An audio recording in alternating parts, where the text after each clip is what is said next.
মূলা এই সবজিটা শুনলেই অনেকের নাক ছিটকায়। হ্যালো এভরিওয়ান, আসসালামু আলাইকুম। সবাই কেমন আছেন? আলহামদুলিল্লাহ আমি অনেক ভালো আছি। শীতের সবজি বলে কথা, খেতে কিন্তু অসম্ভব মজার লাগে যদি আপনি রান্নাটা সুন্দর করে করতে পারেন। এই সবজিটা রান্নার অনেক প্রসেসিং আছে, যদি সেগুলো ফলো করে রান্না করেন তবে খেতে কিন্তু অসম্ভব মজার হয়। দেখতে পেয়েছেন আমি মূলাগুলো ছিলে নিয়েছি, আর এখানে নিয়েছি আমি রুই মাছ। রুই মাছটা এবার আমি ম্যারিনেট করে রাখবো ভাজি করার জন্য। তবে এখানে আমি তেমন কিছু ইউজ করছি না। হলুদের গুঁড়ো, মরিচের গুঁড়ো, লবণ আর একটু তেল। তেলটা অবশ্যই দিবেন, তাহলে বাইন্ডিংটা সুন্দর হয়, আপনার মশলাগুলো ভালোভাবে মাছের সাথে মিলে যায়। এটা মাখিয়ে ভালো করে আমি আধা ঘন্টার জন্য রেখে দিব ম্যারিনেট হওয়ার জন্য। তবে ম্যারিনেট করে অবশ্যই আধা ঘন্টা রাখবেন যে কোনো মাছই ভাজি করার আগে, তাহলে খেতে কিন্তু অসম্ভব মজার হয়। মাছের ভিতরে আপনার সব মশলাগুলো ঢুকে যায়। আর মূলোটা আমি এভাবে উপরের অংশটা ফেলে দিয়ে স্লাইস করে কেটে রেখে দিয়েছি। সেটাও কিভাবে প্রসেসিং করব সেটাও আপনাদের সাথে শেয়ার করব। প্রথমে আমি মাছগুলো এভাবে ভালো করে মাখিয়ে রেখে দেব 10 বা 15 মিনিট বা আধা ঘন্টা, যে যতটা সময় রাখবেন ততটা সময়ে কিন্তু মাছটা খেতে অনেক টেস্টি হয়। আর তারপরে তেলে এভাবে হালকা করে ভেজে নিব, যেহেতু আমি মূলার তরকারি দিয়ে রান্না করব আজকে মাছ, সেক্ষেত্রে আমি মাছটা কিন্তু বেশি ভাজি করব না, হালকা করে এপিট ওপিট করে ভেজে নিব। আর যে মূলাগুলো কেটে নিয়েছি সেগুলো আমি এভাবে স্লাইস করে নিয়েছি, আপনারা চাইলে লম্বা করেও স্লাইস করে নিতে পারেন।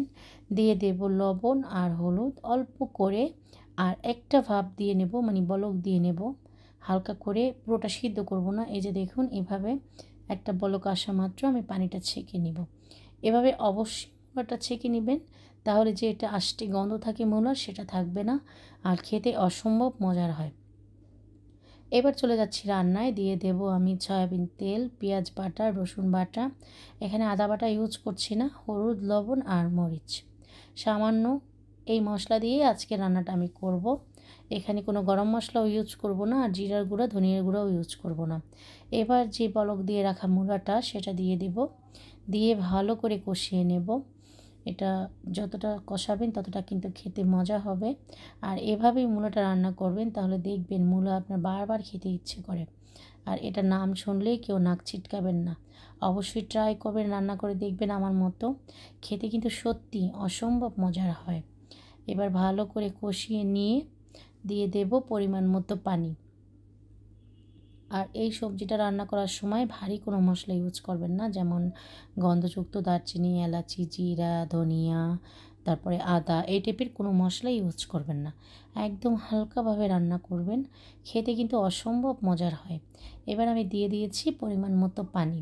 আর দেখতে পাচ্ছেন আমি কিন্তু খুবই কম মশলায় আজকে তরকারিটা রান্না করছি। এভাবে রান্না করলে খেতে কিন্তু অসম্ভব মজার হয়। এবার দিয়ে দেব টমেটো। এখন কিন্তু কাঁচা পাকা টমেটো ভর্তি বাজারে, অবশ্যই টমেটো ইউজ করবেন। আর তারপরে দিয়ে দেব সেই ভেজে রাখা মাছগুলো। আমি আজকে রুই মাছ দিয়ে রান্না করেছি, এটা আপনারা কাতল মাছ বা অন্য যে কোনো মাছ দিয়েই খেতে পারেন। তো পানিটা যখন হয়ে টেনে যাবে তখন দিয়ে দেব ধনেপাতা। তো একদম রেডি আমার মূলা দিয়ে রুই মাছ রান্না। অবশ্যই ট্রাই করবেন, সুন্দর করে কমেন্ট করে যাবেন কে কে পছন্দ করেন। আর আমার মতো অবশ্যই একবার ট্রাই করবেন। সবাই ভালো থাকবেন। আল্লাহ হাফেজ।